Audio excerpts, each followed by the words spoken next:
The millionaires have fun songs that go down while clubbing and are hated by people who want their female artists to be delicate wives that play boring songs about their feelings on acoustic guitars. As good a reason as any. Oh no, women singing about excessive behavior. Nobody bitched about their replacements getting wasted and singing about it. Well, live performances aside.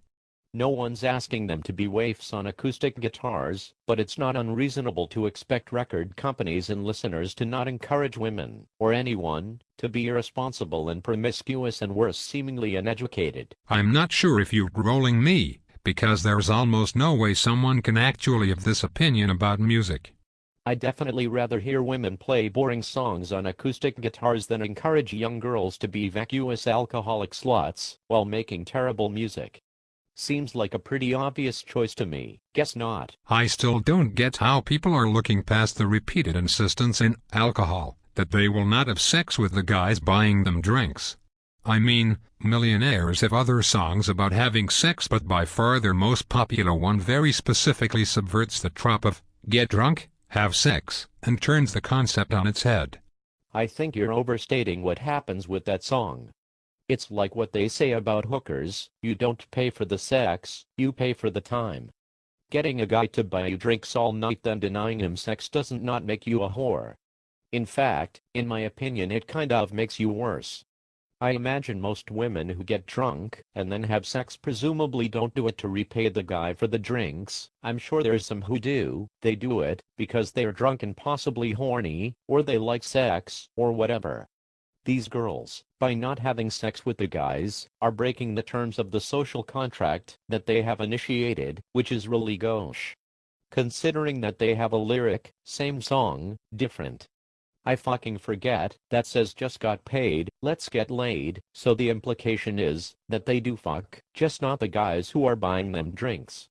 In a way, they're double slutty by being promiscuous to some, and slutty enough to get drinks, but not deliver sex to others. And now here's where the double standard to women's advantage comes into play. Guys don't tease women all night long, and then not have sex with them, because guys are hunters.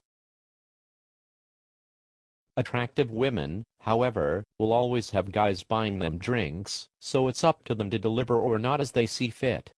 And just like I don't want to hear a song where a guy talks about how it's virtuous and entertaining to get girls drunk in order to seduce them, I don't want to hear a song where a girl talks about how entertaining it is to cock tease guys for hours. Women do not owe you sex. Even if you buy them a drink. Even if you buy them dinner.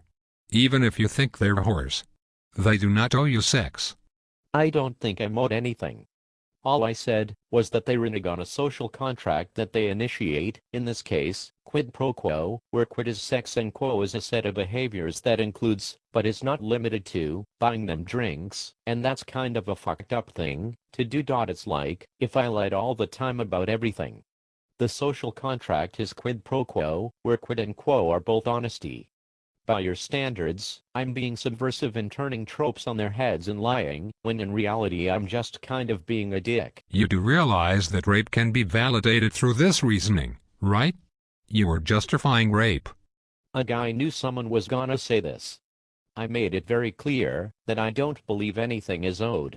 Since nothing is owed, there is no reason for a person to take what is neither being offered nor is there for taking. Rape is wrong, awful, and never justifiable. My entire point was this: these girls engage in an implied social contract with guys during which they flirt and take off their underwear, while guys buy them drinks. Given the nature of the bar dating scene and the fact that they're removing their underwear, the average guy can't help but think maybe he's on the road to getting laid.